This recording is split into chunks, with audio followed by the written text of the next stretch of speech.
पुण्य धाम तुमको अर्पित लाखों प्रणाम, तुमको अर्पित लाखों प्रणाम। तुम में सब में तुम ही हो, तुम में सब में तुम ही हो। गुरुदेव तुम्हारी जय होवे, आनंद घन है सुख राशि। गुरुदेव तुम्हारी जय होवे, तुम ही मथुरा। प्रारब्ध के 3 विभाग किया।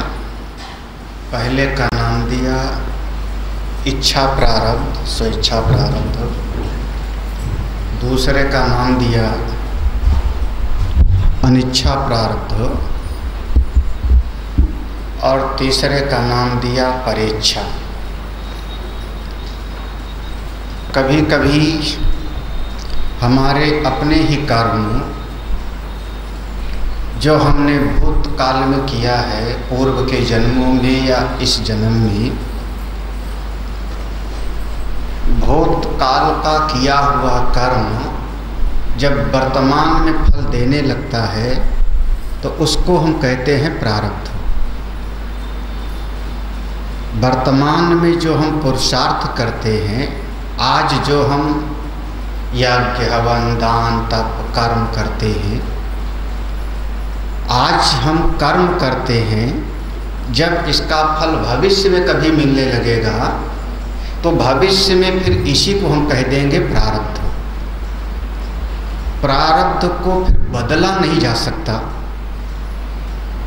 एक आदमी ने आज खेत में अगर गेहूं बोया है और 4 महीने बीत गए, तो 4 महीने के बाद अगर वो चाहे कि इस खेत से मैं गेहूं नहीं बल्कि धान काटूंगा तो नहीं संभव है, क्योंकि 4 महीने पहले गेहूं का बीज बोया था तो आज आपको गेहूं ही मिलेगा।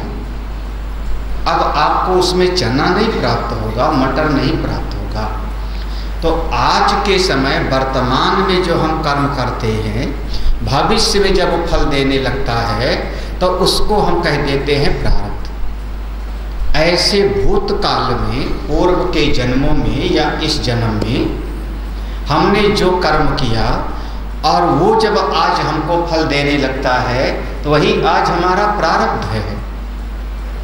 अब एक बच्चे ने अगर पढ़ाई ठीक से नहीं किया, ठीक से नहीं पढ़ा, माता जी भी चाहती थी पढ़े, पिता भी चाहते थे पढ़े, उस समय उसको खेलने में मजा था, स्कूल से भाग जाया करता था, पढ़ा नहीं। अब आज जो बिगना पढ़ा लिखा के रह गया तो उसका अब आज प्रारब्ध है, लेकिन गलती किसी और की नहीं थी। कई बार बच्चे माँ बाप को जो है कहते हैं, अरे आप हमको डांट के पढ़ाते, आपकी जिम्मेदारी, ऐसा कई बार कहते हैं। हम नहीं पढ़ पाए तो तुम्हारी जिम्मेदारी है। माँ बाप कहते हैं तुमको स्कूल भेजते थे, पढ़ाने का प्रयास करते थे, तुम पढ़ना ही नहीं चाहते थे। और बाद में माँ बाप बेचारे कहते हैं चलो 3 भाइयों में से एक गैर पढ़ा लिखा है, 1 बीघा ज़मीन इसको ज़्यादा दे देते हैं। ऐसा गांव में लोग करते थे। लेकिन अगर उस समय आप पढ़े नहीं और आज आप बिना पढ़े लिखे रह गए तो आज आपका ये प्रारब्ध है कि एक अगर बोर्ड भी लिखा हुआ है तो नहीं पढ़ पाओगे, एक कहीं से तार भी आ गया तो गांव में माताएं नहीं पढ़ पाती थी। आज उनका ये प्रारब्ध है कि एक टेलीग्राम आया, नहीं पढ़ पा रहे हैं। लेकिन गलती किसकी? भूतकाल में हम पढ़ाई नहीं की। और अगर पहले हमने पढ़ाई किया है तो आज जहाँ भी जाते हैं बोर्ड लिखा हुआ है तो उसको हम आसानी से पढ़ लेते हैं। इसका नाम है पहले का किया हुआ कर्म आज प्रारब्ध है, और आज का किया हुआ कर्म भविष्य में प्रारब्ध हो जाएगा। वैसे मुझको बांग्ला भाषा में भी कोई बोर्ड हो तो पढ़ने में मुश्किल नहीं होती। बांग्ला, गुजराती और मराठी, ये 3 भाषाओं में कहीं पर भी कोई बोर्ड हो तो मैं उसको पढ़ लेता हूँ, समझ लेता हूँ। क्योंकि पहले हमने जो गुजराती भाषा में अष्टावक्र गीता पढ़ी स्वामी तद्रूपानंद जी की, गुजराती भाषा में, और बंगला भाषा में हमने चैतन्य भागवतम पढ़ा और चैतन्य चरितामृतम पढ़ा बंगला भाषा में। तो ये बोल नहीं पाते अलग चीज़ है, लेकिन अगर कोई गांव वाला ना बोले, शहर वाला कोई बंगाली बोले तो मैं समझ लूँगा। शहर वाला, गांव वाला बोले, गांव की हिंदी वाले भी नहीं समझ पाते कई बार, है ना। गांव वाला कोई हिंदी बोले तो हिंदी वाले नहीं समझ पाएंगे, लेकिन शहर वाला एक उसकी खड़ी भाषा होती समझ। क्यों समझ लेता था? क्योंकि उस समय उनके बीच में रह करके समझने का हमने प्रयास किया था। उस समय जो हमने समझने का प्रयास किया था वो कर्म, और आज जब बोलते हैं तो समझ लेता हूँ, तो ये हो गया हमारा प्रारब्ध। ठीक है, अब कोई करने न चाहे तो क्या करोगे? तो भूतकाल का किया हुआ कर्म जब फल देने लगता है तो हो गया वो प्रारब्ध। विभाग जो किया कि जो प्रारब्ध के रूप में हमको फल दे रहा है वो प्रारब्ध, और अगर उसमें हमारी इच्छा भी जुड़ गई, हमको चाहिए भी, तो उसका नाम हम देंगे स्वेच्छया प्रारब्ध, इच्छा प्रारब्ध। उसमें प्रारब्ध कर्मों का भोग और साथ ही साथ हमारी इच्छा भी। हमने सवेरे दृष्टांत तो लिया, बहुत बढ़िया चित्त में बैठ गया, दशरथ जी वाला। दशरथ जी के प्रारब्ध में पक्का है कि इनके 4 पुत्र होंगे। कैसे पक्का है? गुरुदेव वशिष्ठ को बहुत पहले से पता है। जब पुरोहित नहीं बनना चाहते थे तो उनको कहा गया इस कुल को पुरोहित बन जाओ, इनके कुल में स्वयं भगवान इस रूप में आएंगे। तो जब गुरुदेव वशिष्ठ को सगर के समय भी थे, अंशुमान के समय थे, तो जब गुरुदेव वशिष्ठ को ये बता दिया गया, इसका मतलब प्रारब्ध में उनके बच्चे हैं। लेकिन जब उनको तकलीफ हुई कि अरे मेरे कोई संतान नहीं, क्या करूं, गुरु जी के पास आऊं, तो उनकी इच्छा हो गई। गुरु जी ने कहा घबराओ मत, तुम एक यज्ञ करो। तो उनका प्रारब्ध और उनकी इच्छा दोनों मिल गया तो नाम हो गया इच्छा प्रारब्ध। ठीक है ना, बिल्कुल क्लियर होना चाहिए सिद्धांत।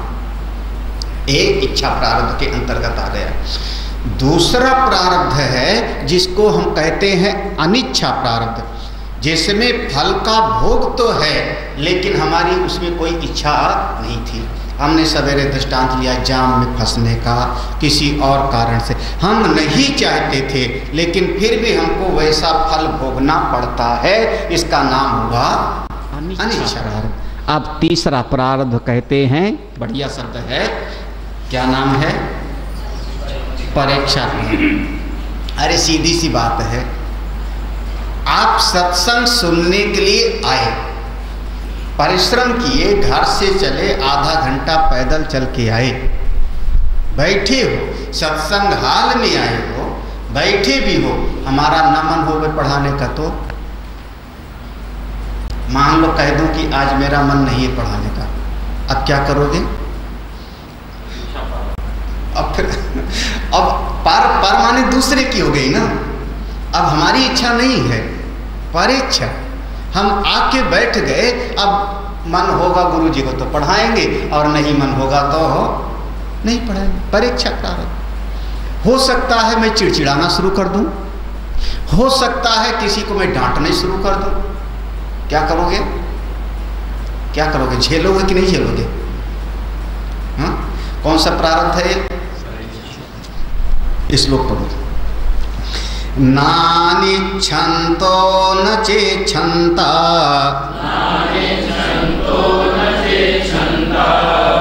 परदक्षिण्य संयुताः सुख दुःखे भजन्ते तत् परीक्षा पूर्व कर्म ही ना अनिच्छन्तो। हम ऐसा भी नहीं कि नहीं चाहते, ना चाहिच्छन्ता, हम चाहते भी नहीं, ना तो हम चाहते हैं और ना ही हम मना करते हैं, लेकिन फिर भी हमको सहना पड़ता है। पारदक्षिण्य संयुता, पारदक्षिण माने लोक संग्रह, पर माने दूसरे के, संत लोगों के लिए कहा गया, यहाँ पर ज्ञानियों के लिए खास करके इस प्रसंग में इस प्रसंग में लोक संग्रह में वापी, लोक संग्रह में वापी। समाज के कल्याण के लिए कभी कभी दुख उठाते हैं महात्मा लोग, तो कौन सा हो गया? सवेरे किसी ने कहा था ना, समष्टि प्रारब्ध, समष्टि प्रारब्ध। यही तो भगवान श्री कृष्ण को कोई राज्य मिलने वाला नहीं है, चाहे जितना युद्ध में वो लड़े मरवावे, उनको खुद राज सिंहासन मिलने वाला नहीं है। और राज सिंहासन ना चाहिए और नहीं चाहिए इसकी कोई बात नहीं है, लेकिन फिर भी वो युद्ध के मैदान में उनको तीर लगते हैं, घोड़े की बागडोर संभालते हैं, घोड़ों के पांव की मालिश करते हैं। क्यों करते हैं?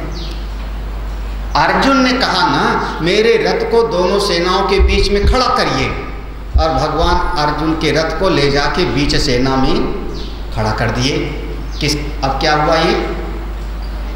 हाँ, ये परीक्षा हुई उसकी इच्छा से, उसकी इच्छा से। अर्जुन कहता है मेरे रथ को वहां ले चलिए जहां जयद्रथ हो। ये है परीक्षा। परीक्षा माने दूसरे की इच्छा। तो दूसरे की इच्छा से कई बार आपको सुख दुखे भजंती, आपको सुख भी उठाना पड़ता है और कई बार दुख भी उठाना पड़ता है। अपने आप समझ सकते हो, एक कोई बहुत ज़्यादा कठिन बात की समझ। ऐसे महात्मा लोग बेचारे भी समष्टि प्रारब्ध के लिए आके धक्के खाते हैं। काहे के लिए? अपनी महिमा में रहें, अपने ज्ञान में रहें, अपने स्वरूप में बैठे रहें, लेकिन नहीं, समाज में चलना है, यहाँ से ट्रेन पकड़नी है, वहाँ से बस पकड़ना है, वहाँ जाके प्रवचन करना है। काहे के लिए? समष्टि प्रारब्ध, परीक्षा प्रारब्ध। अगला फिर अब एक प्रश्न उठाते हैं, बढ़िया प्रश्न है, और एक 6-7 श्लोक इसके जुड़े हुए हैं। अब ज्ञानी के विषय में, ये जो सत्संग सुन के ज्ञानी हो गए उनके बारे में है। कथम तरहि किमिच्छन् इति एवमिच्छा निषिध्यते नेच्छा निषेध किंतिच्छा बाधो भर्जित बीजवत् भर्जितानि बीजानि सन्त्य कार्यकराणि च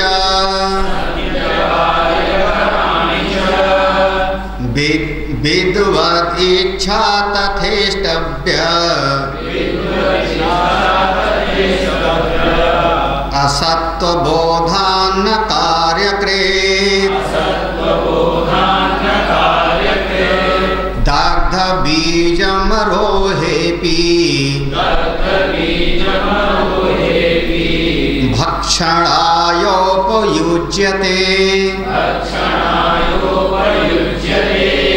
विद्वदिच्छाप्यल्पभोगम्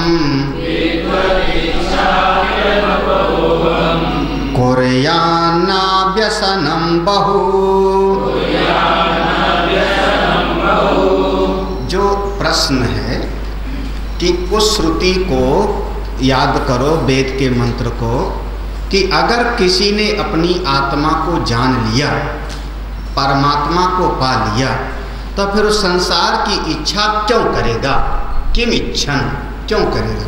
तो कहते हैं वहाँ पर तो ये कहा गया था उस प्रसंग में, वेद के मंत्र में, कि जिसने अपनी आत्मा को जान लिया और जगत को, दुनिया को झूठा समझ लिया, वो इच्छा क्यों करेगा? यानी वहाँ पर इच्छा कुछ होगी ही नहीं, इच्छा का निषेध किया गया। लेकिन आप यहाँ पर कह रहे हो कि ज्ञानी के शरीर में भी इच्छा होती है। कौन सा? इच्छा प्रारब्ध। क्योंकि ज्ञानी को भी उसका प्रारब्ध, ज्ञानी के ज्ञान के साथ ही संचित कर्म नष्ट हो गया, आगामी कर्म उसका बनेगा नहीं, लेकिन प्रारब्ध तो उसको भी भोगना पड़ता है। तो प्रारब्ध के साथ में जब 3 भेद किया, तो वहाँ पर आपने कहा कि पहला है इच्छा प्रारब्ध, इच्छा प्रारब्ध। तो ज्ञानी के भीतर भी इच्छा हुई ना, इच्छा प्रारब्ध। तो उसके भीतर भी रसगुल्ला खाने की इच्छा पैदा हुई, अमुक जगह जाऊं इसकी इच्छा पैदा हुई, अमुक शिष्य आया है इसको कठोपनिषद पढ़ाऊं इसकी इच्छा पैदा हुई। तो ज्ञानी के भीतर भी तो इच्छा पैदा होती है। तो जब वहाँ पर निषेध किया है किमिच्छन, तो ये ज्ञानी के भीतर इच्छा क्यों पैदा हुई? दोनों बात में अंतर विरोध है। या तो कह दो कि ज्ञानी के भीतर कोई इच्छा नहीं होती, और या तो कहिए कि ज्ञानी के भीतर इच्छा होती। आप क्या कहना चाहते हो? क्या कहना चाहते हो? तो उसको इसी किम कथम तरही, किस प्रकार से फिर किमिच्छन इति वेद में लिखा किमिच्छन कस्य कामाय, वो जो कहा गया इच्छा का एवं इच्छा, इस प्रकार से किमिच्छन कह के इच्छा का निषेध किया गया, कामना का निषेध किया गया। वहाँ पर तो उत्तर देते हैं, नीचे की लाइन में उत्तर है, ना इच्छा निषेध, ना तुम गलत समझे, वहाँ पर उस लाइन को गलत समझे। इच्छा का निषेध नहीं है, ना इच्छा निषेध, इच्छा का निषेध नहीं है। ऐसा मत कहना कि ज्ञानी के मन में कोई कामना नहीं आती, बिल्कुल ऐसा मत कहना, इच्छा का निषेध नहीं है। किंतु इच्छा बाधो, इच्छा का बाध बताया गया है, बाधित इच्छा होती है। बहुत बढ़िया शब्द है, आप लोग इस पर खूब मनन करो। हाँ, ना इच्छा निषेध, इच्छा का निषेध नहीं है वहाँ पर किमिच्छन में, किंतु इच्छा बाधी, वहाँ पर बाधित इच्छा है, ये कहना है। कैसे? दृष्टांत दिया हुआ, भारचित बीजवत। भारचित हम लोगों के गांव में एक होता था जिसको हम कहते थे भाड़। कभी देखा हो तो भाड़? तो वो जो भूंजने में जब चना भून दिया, कोई बीज भून दिया और कई बार चना फूट गया तो बड़ा बड़ा हो गया। कोई चना ऐसा होता है जो फूटता नहीं, कोई भी बीज वो भूनो तो कोई फूटा नहीं, तो फूटा नहीं लेकिन भुन गया, तो देखने में कैसा लग रहा है वो? देखने में बिल्कुल चना पहले के जैसे लग रहा है। मैं कह रहा हूँ फूटा हुआ ना हो, यहाँ दृष्टांत में उसको ले आए। हाँ, अगर एक मुट्ठी चना आपने भाड़ में डाला भूनने के लिए, भुन गया, तो उसमें से 4-6 दाने, 10-15 दाने ऐसे हो गए जो फूटा नहीं, तो वो देखने में बिल्कुल वैसे चना जैसे लग रहा है, लेकिन अब कैसा हो गया? भुना हुआ चना। और जब भुना हुआ चना हो गया तब आप जमीन में बो तो भी उगने वाला वो नहीं। ऐसे ज्ञानियों के मन में जो इच्छा होती है वो भुना हुआ बीज, भर्जित बीज, इसको हम कहते हैं बाधित। वो ज्ञानी के मन में जो इच्छा दिखती है वो इच्छा बाधित इच्छा है। अगला श्लोक देखो, 164 नंबर पे जाओ। भारजितान तो बीजानी, वो जो बीज को भून दिया गया, शब्द वही है संस्कृत में। भारजितान, जो बीज को भून दिया गया, उस बीज को अगर आप बोओ तो उसमें अकार्य कारणचा, अब वो किसी भी कार्य का कारण नहीं बन सकता ना, उससे कुछ पैदा नहीं होगा। उस बीज से आप अंकुर नहीं निकाल पाओगे, भले वो बीज ज्यों का त्यों दिख रहा है, लेकिन उस बीज से आप कोई वृक्ष नहीं पैदा होगा, तो किसी कार्य का अब कारण नहीं होता, क्योंकि उससे कुछ पैदा नहीं होगा। विद्वत इच्छा तथा इष्टव्य, विद्वानों के भीतर, ज्ञानियों के भीतर जो इच्छा होती है तो वैसे इच्छा दिख रही है। ज्ञानी के भीतर इच्छा दिख रही है, जो जीवन मुक्त हो गए उनके भीतर इच्छा है। भिक्षाम देही, हे देवी भिक्षा दीजिए, दरवाजे पर आए हैं मांगनी, तो चित्त में तो आ रहा है ना कि ज्ञानी महात्मा है, फिर भिक्षा मांग रहे हैं, इच्छा तो है। बोले ये सब भुना हुआ बीज के जैसे, इससे अब कोई भी फल की उत्पत्ति नहीं होगी, ना कार्य कृत, कोई भी आगे कार्य पैदा नहीं होगा। क्यों? सत्व बोधात, क्योंकि उनको सत्स्वरूप का अपने बोध है और जगत के असत्व का, अपने सत्य स्वरूप का और जगत की असत्ता का इच्छा की असत्ता का बोध है, तो इच्छा दिखाई पड़ते हुए भी उसका कोई फल उनको प्राप्त भोगना नहीं पड़ता। तो ज्ञानियों की इच्छा कैसी है? वो सबका सब प्रतिभासित है, भाषित है। हाँ, फिर से अगला श्लोक भी इसी से जुड़ा हुआ है। ये तीनों श्लोक एक साथ जुड़े हुए हैं। दग्ध बीजम आरोहे अपि, दग्ध बीजम, जिस बीज को आपने भून दिया उस बीज को आरोहे अपि, आप डालिए जमीन में, बोइए, महाराज कुछ नहीं निकलेगा उसमें से। तो दग्ध बीज, भुने हुए बीज को अगर आप जमीन में भी बोओगे तो उसमें से कुछ पैदा होने वाला नहीं। बस एक ही काम आता है, वो कुछ तो काम आता है ना, वो भुना हुआ बीज। ऐसा क्यों कहते हो महाराज? कोई काम, अरे काम आता है, पेड़ नहीं पैदा होगा लेकिन क्या होगा? भक्षणाय उपयुज्यते, आप केवल चबेना खा सकते हो, आप चबा लो, आपकी भूख थोड़ी देर के लिए खाने के यूज आएगा, लेकिन आप उसको नया, उसमें से उसकी संतति, उसमें से अंकुर पैदा हो, फूल हो, फल हो, नया बीज हो, वो भुने हुए बीज में से वो नहीं निकलता। बहुत बढ़िया शब्द है, अगर ये दृष्टांत याद रहे तो। हाँ, ऐसे ज्ञानियों का जो प्रारब्ध है, ज्ञानियों के भीतर जो इच्छा होती है, वो इच्छा तत्काल उनको फल देती है, लेकिन उससे आगामी कर्म उनका बिल्कुल जैसे भुना हुआ बीज डाल दो तो आगामी माने अंकुर पैदा हो, फूल पैदा हो। वो ऐसे ज्ञानियों के भीतर जो इच्छा होती है उससे आगामी कर्म कुछ नहीं बनता, बस केवल तत्काल दिखाई पड़ता है। विद्वद इच्छा अपि अल्प भोगम, अल्प भोगम, विद्वानों की इच्छा, ज्ञानियों की इच्छा जितनी है उस इच्छा से थोड़ा सा उनको भोग मिल जाता है। हाँ, एक वस्त्र दे दो, काम चलेगा हमारा, एक वस्त्र दे दो। हाँ, वामन भगवान ने कहा 3 पग जमीन दे दो, 3 पग हमको जमीन दे दो। हाँ, भगवान स्वयं ही गोपी से कहते हैं थोड़ा सा हमको एक लोंदा माखन। हाँ, मानते हैं ना।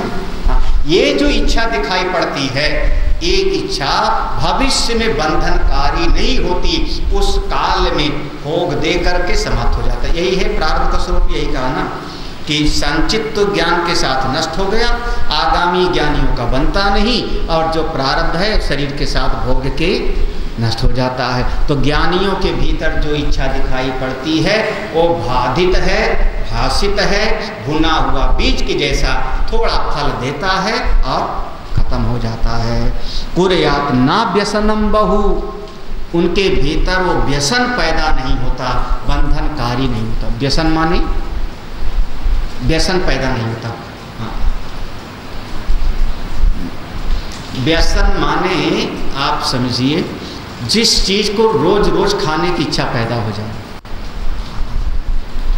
व्यसन समझना। एक दिन हम किसी के घर पे जाके बैठे, उसके घर के सामने अखबार रखा था मेज पर हमको जो है बिठा दिया, 10 मिनट बाद मिलेंगे। अब हम टाइम पास करने के लिए अखबार उठा के पढ़ लिए। रोज अखबार पढ़ने की आदत नहीं है। ये क्या हुआ हमारा? हाँ, ये क्या हुआ? तत्काल का प्रारब्ध हुआ। हमने समय पास करने के लिए हमने कोई मैगजीन उठा के पढ़ ली। लेकिन जो लोग रोज अखबार पढ़ने वाले हैं उनसे पूछो सवेरे क्या करते हैं।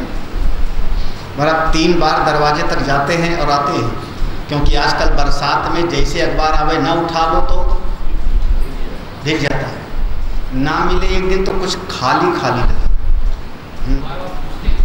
बार बार पूछोगे, हाँ नौकर से पूछो, अखबार नहीं लाए, उठाए नहीं, देखा। हाँ, देखा। पत्रिका पढ़ने का हमारा व्यसन नहीं है। वो पत्रिका सामने आई, हमने उसको खोल के देख लिया, कुछ जानकारी मिल गई, लेकिन वो पढ़ने का हमारा व्यसन, अगर व्यसन होता तो खरीद के 4 ठो घर में ही रखते। हर महीने कादम्बनी आती, सरिता आती, अमुक पत्रिका आती, तो ये मतलब क्या हो गया? वो व्यसन में और तात्कालिक में अंतर अंतर जो करना चाह रहे हैं आगे समझ लेना। ये आगे का प्रसंग इस तरीके से है। हाँ, आगे देखो उसको विस्तार में कह रहे हैं। हाँ, भोगेन चरितार्थत्वात्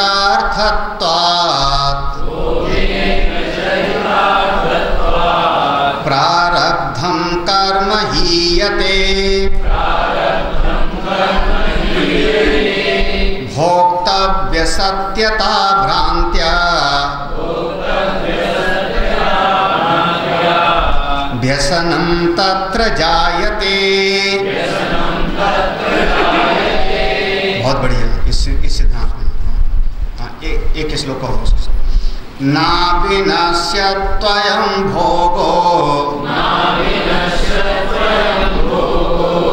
वार्धतामुत्तरोत्तरम् मा विघ्ना प्रतिबध्नन्तु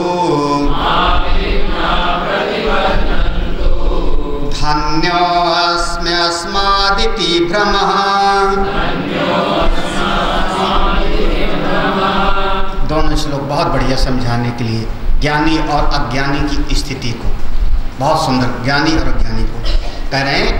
भोगेन चरितार्थत्व, भोग दे करके जो प्रारब्ध है वो आपको भोग का फल दे करके, भोग का फल दिया उसने, आपको भोग दे दिया और उसके बाद प्रारब्धम कर्म हीयते, प्रारब्ध कर्म समाप्त हो जाता है। प्रारब्ध कर्म अपने फल को दे करके और शांत हो जाता है। जैसे एक दृष्टांत ले लो कि कुछ ऐसी वनस्पतियां हैं जो एक ही बार फलती हैं, उसके बाद वो दोबारा उसमें फल नहीं लगता। केला सुना ना, काटे पे कदरी फरे कोटि जतन को, केला उसमें दोबारा फल नहीं लगेगा, उस पेड़ को काट देंगे, बाद में दूसरा छोटा निकले, लेकिन वो एक ही बार फल देगा। बांस में कितनी बार फल लगता है? फूल ही फरे, जब समझ लेना बांस में फूल आ गया, समझ लेना वो पूरा का पूरा बांस का झुरमुट कोट ही अब समाप्त होने वाला है। समझ रहे होंगे अपनी? ऐसे ज्ञानियों का प्रारब्ध है। ज्ञानियों का प्रारब्ध भोग दे करके प्रारब्धम कर्म हीयते, भोग दिया उसने, फल दिया, चरितार्थ तो फल दिया भोग ने, और वो कर्म खत्म हो गया, बंधन नहीं। दूसरी तरफ जो अज्ञानियों के साथ में है, उनके भीतर जब वो भोग करते हैं, जब वो अपने प्रारब्ध के कर्म का फल भोगते हैं, तो उसमें सत्यत्व बुद्धि रख लेते हैं, और वो जो सत्यत्व की भ्रांति हो गई, हाय हाय कितना बढ़िया भोगने को मिला मुझको, वो जो सत्यत्व की भ्रांति हो गई, वो उनके लिए व्यसन पैदा कर देता है, और उस व्यसन से उनको बंधन प्राप्त होता है। केवल देखा और देख करके हमने समझा ये सत्य है, समझना दोनों में फर्क है। हाँ, जगत को देखना और जगत को सुंदर समझना, दोनों में फर्क है। हाँ, फल को देखना और खाना, और फल को सुंदर समझना, इस दोनों समझ में अंतर है। हमने खाया, भोग खत्म, नहीं बढ़िया है। देखो अब आप समझना, आपको एक आम खिलाऊं, इतना बड़ा करीब 1.5 किलो का आम, खूब मैं आपको एक बड़ा सा आम दूं, आप खाओ, आम का स्वाद मिला, आपको आम का स्वाद मिला, बढ़िया लगा। उसके बाद दिल में आया इतना बड़ा सा आम, इतना मीठा आम, सुन बीज को रख ले, अपने घर में बोएंगे तो इससे जो पेड़ पैदा होगा उसमें भी फल आवेगा। दोनों में फर्क समझ रहे हो? हाँ, खाया आम और किनारे हो गए, और हमने बीज को जेब में रखा और इसको बोएंगे, फिर इससे फल पैदा होगा। ये दृष्टि दोनों में फर्क लग रहा है कि नहीं?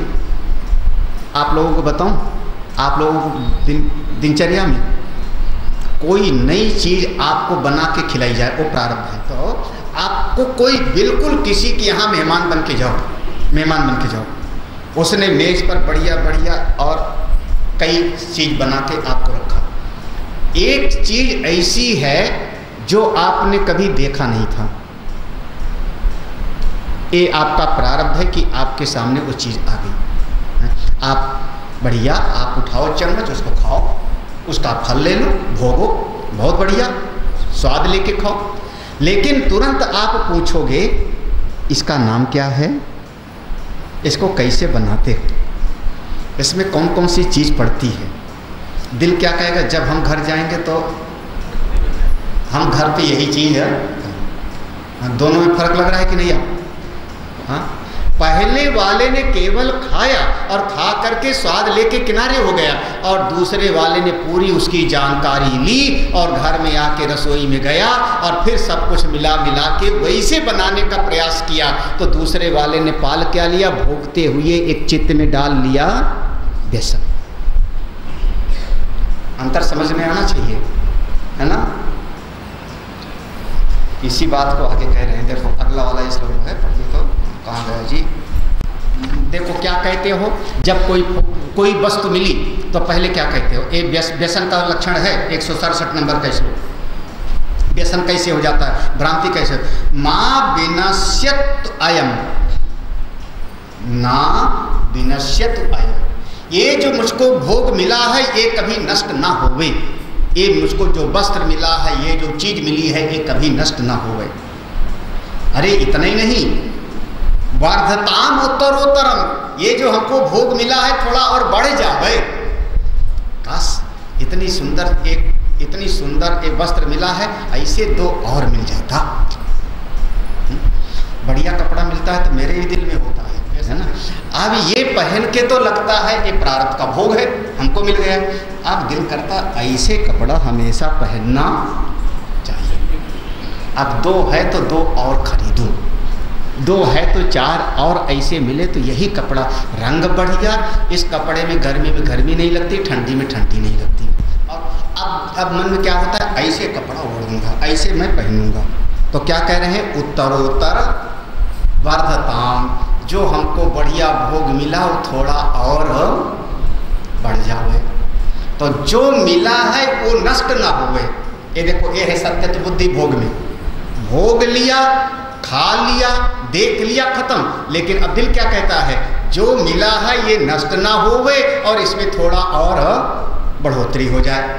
तीसरा कहते हैं, ये संभल के रहना, मेरा कपड़ा छूना मत, माँ विघ्ना प्रतिबंधना, तू मेरी चीज तोड़ना मत। आप लोग महाराज कितनी देवियाँ ऐसी होंगी, राम राम भला करें। मैंने बहुत लोगों के घर में देखा है, जहाँ खाने की मेज वगैरह है वहीं पर आलमारी है। आलमारी में चीनी मिट्टी के बर्तन, बढ़िया बढ़िया कप, बढ़िया बढ़िया गिलास, बढ़िया बढ़िया प्लेट, सब सजाया हुआ होता है। दर्जन जिंदगी में कितनी बार प्रयोग होता है राम ही जाने। गलत नहीं कह रहा हूँ, सब सजाया होता है। एक जो 6 महीना से कभी प्रयोग नहीं किया गया है, क्योंकि उसमें कुछ गिलास ऐसे होते हैं कांच के जो सजाए रहते हैं। नीचे स्टैंड होगा, फिर बीच में ऐसे डंडी होगी, फिर ऊपर से ऐसे होगा। आप समझ लेना, वो महीनों सालों से कभी उपयोग में नहीं आया हुआ है, लेकिन रखा हुआ है। अच्छा अगर टूट जावे तो क्या कह रहे हो? साल भर से रखा हुआ है, केवल शोकेस में सजा करके टूट जावे तो दिल दर्द करेगा कि नहीं? माँ विघ्नम प्रतिबंधनतु। अब सबके घर में है, अब इसीलिए तो आप लोग घर दिखाते नहीं हमको ना। माँ विघ्ना, हमारी चीज कोई तोड़े ना, बिल्कुल जो का क्यों बना रहे। अरे पश्यताम स्वामी जी, गुरुदेवा पश्यताम, देखिए देखिए कितना बढ़िया मैंने इस गमले को मैं वहां से लाया था, इस गिलास को मैं वहां से मंगाया था, इस कप को मैं वहां से लाया था। क्या मतलब हुआ महाराज? धन्यो अस्मि, धन्यो अस्मि, अस्मादिति, अरे मेरा है, ये मेरी अलमारी है, ये मेरी किताब है, छूना मत। मैं अपनी किताब किसी को नहीं देता हूँ, छूने नहीं देता हूँ। दुनिया इधर से उधर हो जाओ। धन्योस्मि, जो किताब मेरे पास में किसी के पास नहीं, धन्योस्मि, अस्मादिति मेरी है। ये सब क्या हो गया, क्या हो गया? इसको कहते हैं सत्यत्व बुद्धि। भोग को भोगना प्रारब्ध है और भोग वस्तुओं में सत्यत्व बुद्धि का आ जाना वो व्यसन पैदा करेगा और आपके लिए वो बंधनकारी हो जाता है। स्पष्ट है बिल्कुल। प्रारब्ध के अनुसार वस्तुएं सबके सामने आती हैं, ज्ञानी उसका भोग करता है और संसारी आदमी उसको सत्यत्व बुद्धि से ग्रहण करके फिर ये चीज मेरी है, ये टूटे ना और बढ़ जावे, इसका नाश ना होवे, ये सारी भावना के साथ में उसके साथ व्यसन बना के बन जाता है। ठीक है? क्यों? क्या हो गया? सत्यत्व बुद्धि। दो चीजें, वस्तु का उपयोग ज्ञानी करते हैं और सत्यत्व बुद्धि से धारण कर लेते हैं कौन? ना समझ लो, और वो बंधनकारी हो जाता है। इसीलिए ज्ञानियों के भीतर जो इच्छा है भुना हुआ बीज के जैसे। क्या बढ़िया बात है, इतना सुंदर और इतना साफ साफ, इतना जिसको कहते हो बिल्कुल साफ साफ हंसता मलकवत दिखाई पड़ता है। ये दिख रहा? तो ये ज्ञानी लोग कैसे निश्चिंत कैसे होते हैं? ज्ञानी लोग मतलब उनके मन में कोई व्यसन नहीं, निश्चिंत क्यों होते हैं उसको कहते हैं यद्भावि न तद्भावी, भावी चेतना तदन्यथा, इति चिंता विषग्नोऽयम्, बोधो भ्रम निवर्तकः, समेऽपि भोगे व्यसनम्, भ्रांतो गच्छेत् न बुद्धवान्, असक्यार्थस्य संकल्पात्, भ्रांतस्य व्यसनं बहु। पहले 169 नंबर श्लोक का अर्थ समझ लो, फिर 168 का बाद में। हाँ, ऊपर के प्रसंग से, जिसके भीतर भ्रम है भोग में सत्यत्व बुद्धि से धारण कर लेते हैं और जो ज्ञानी हैं, दोनों कह रहे दोनों के सामने एक ही मेज पर ज्ञानी भी बैठे हैं और अज्ञानी भी बैठे हैं, तो दोनों के सामने भोग आता है। सामने अपि भोगे व्यसनम, दोनों के सामने भोग की वस्तु आती है, दोनों के सामने आती है। भ्रांतो गच्छेत्, जो नासमझ है, भ्रांत आदमी है, नासमझ है, वो उस भोग के व्यसन में पड़ जाता है।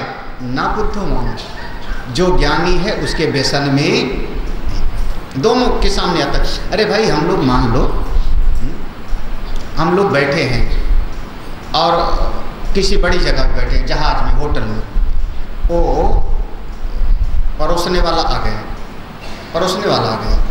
हाँ, और कई बार जहाज में भोजन साथ में होता है, इंक्लूड होता है टिकट में, है ना।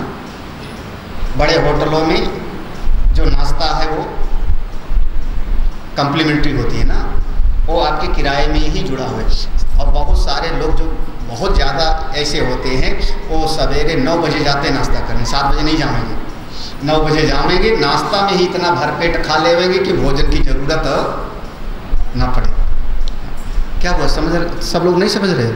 क्योंकि सवेरे का नाश्ता फ्री होता है बड़े होटलों में।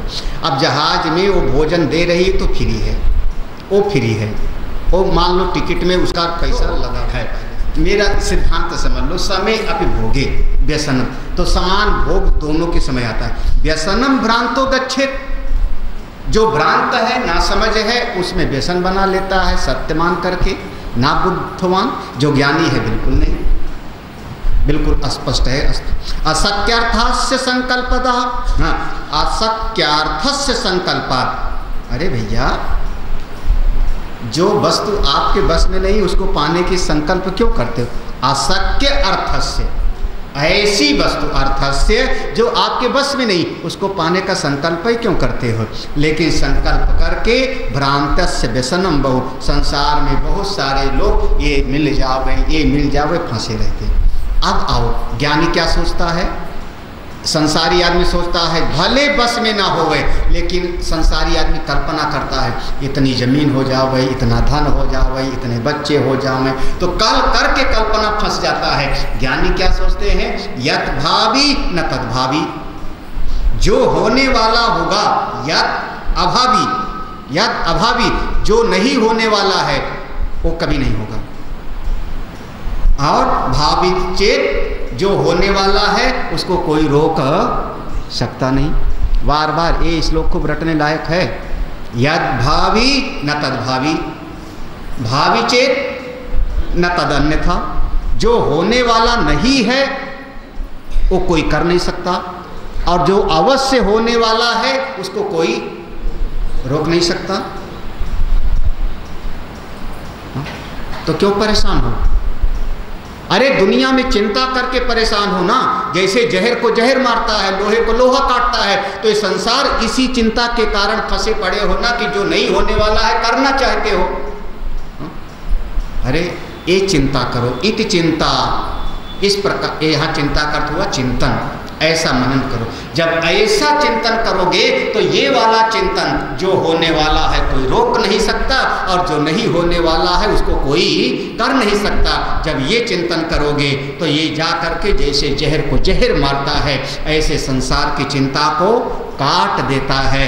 और ज्ञानी जिनके मन का भ्रम निवर्तका, भ्रम निकल गया, अपने बोध में रहते, इसलिए वो ज्ञानी लोगों के सामने भोग आता है, उसको भोगा, और उनके मन में कोई वासना नहीं बनती। संसारी लोग भोगते भी हैं और उनके मन में वासना का भी संचय हो जाता है। यही संसारी में और ज्ञानी में फर्क है ना। दृष्टांत बार बार दिया जाता है। वीरेंद्र, दर्पण और कैमरे की रील, दोनों में वही दृष्टांत कई बार दिया। दर्पण ने दिखाया और दर्पण के सामने हटे तो बराबर, और कैमरे की रील जो देखा उसको अपने भीतर बाकायदा चिपका लिया। बस संसारी आदमी चिपकाता रहता है। बाद में तो ऐसे कैमरा बन गए कि अगर उसकी रील को घुमाओगे नहीं तो दबता नहीं था, लेकिन पुराने वाले दबते थे। हाँ, पुराने वाला कैमरा होता था, उसमें रील लगती थी। हाँ, हम लोग भी रील खरीदे हैं, रील लगती थी, और उसको एक बार फोटो खींच लिया और घुमाना भूल गया, और फिर फोटो खींच लिया, फिर फोटो खींच लिया, 4 बार फोटो खींच लिया। कौन सी फोटो बनेगी उसमें बढ़िया? हाँ, ऐसे संसारी आदमी का चित्त है रील, चित्त। इस चित्त में मतलब बदलता नहीं, सामने आया फोटो खींचा, ये बहुत अच्छा, ये मेरा है, ये मेरे पास रहेगा तो मैं बड़ा आदमी समझूंगा। हाँ, ये नष्ट ना हो गए, इसको कोई छीनेगा तो मारूंगा। एक एक चीज़ पर आप क्लिक करते जा रहे हो, दबाते जा रहे हो, दबाते जा रहे हो। हाँ, आपका चित्त बिल्कुल ऐसा महाराज संसार की बातों को सोच सोच के छवि इकट्ठा कर करके घनीभूत हो गया है कि महाराज क्या कहूँ, वही आपके दुखों की जड़ है, वही बंधन का कारण है। हाँ, कबाड़ घर, स्टोर रूम नहीं। स्टोर रूम में तो सब करीने से रखा होता है, क्या हो गया? कबाड़ घर। कबाड़ घर माने उठाया यूँ फेंक दिया, उठाया वो फेंक दिया। ऐसे बुद्धि में भर रखे हो दुनिया भर का। हे भगवान, ज्ञानियों का मन इतना साफ हो गया है कि हाँ देखते हैं, वो भी पहचानते हैं ये मेरी माँ है, आई है। ज्ञानी भी पहचानते हैं, मत कहना ज्ञानी माँ को नहीं पहचाने, वो बहुत नासमझ है। ज्ञानी भी है पहचानते ये मेरा शिष्य है। ज्ञानी भी पहचानते हैं ये आलू की सब्जी है और एक भिंडी की सब्जी। ज्ञान, अच्छा आपका तो ज्ञानी की दृष्टि से मोती पहचाने ही ना, हाँ कैसे नहीं पहचानेगा? ज्ञानी भी पहचानता है कि ये मेरा तौलिया है और ये मेरा जूता है, बिल्कुल। लेकिन उनका चित्त दर्पण के जैसे उपयोग किया, प्रारब्ध का भोग किया, चित्त पर कोई व्यसन नहीं बनता। अज्ञानी आदमी व्यसन बना बना के दुखी होता है जी। जो होने वाला होगा होगा? नहीं होने वाला होगा? नहीं। अच्छा, भगवान राम को वनवास हो गया, भगवान राम प्रकट हो गए, चलो प्रकट हो गए, अगस्त ऋषि, अत्रि ऋषि, भारद्वाज ऋषि, ये सारे महात्मा लोग कितने प्रसन्न हुए, आनंद मनाए? लिखा है कहीं पर? उनको वनवास हो गए, कितने महात्मा दुखी हुए? नहीं, खुश हुए तो दुख भी होगा। ध्यान रखना, अगर हर्ष है तो विषाद है, खुश होंगे तो दुख भी होंगे। वो देवताओं का वर्णन आता है, क्योंकि देवता मतलबी हैं, वो जय जय सुरनायक प्रार्थना करते हैं। देवकी के गर्भ में आने पर देवता लोग आते हैं, स्तुति करते हैं, प्रभु आएंगे, कंस मरेगा, मेरा उद्धार होगा। ऋषि लोगों को कोई फर्क नहीं पड़ता, अपनी महिमा में है, जिनकी दुनिया है वो जाने, चाहे राक्षस आवे, चाहे मारने आले आओ, चाहे आप जंगल जाओ, हर हाल में हम अपने महिमा में रहेंगे। यद भावी न तद भावी, भावे चेत न तद अन्यथा। जो होने वाला है होगा, जो नहीं होने वाला वो बिल्कुल, ऐसा सोचते मस्त रहते। इसीलिए महात्मा लोग, जिस दिन दीवालगिरी देखी, कितने लोग चिंतित हुए कि नहीं? दीवालगिरी देखी हमारी तो चिंतित हुए कि नहीं?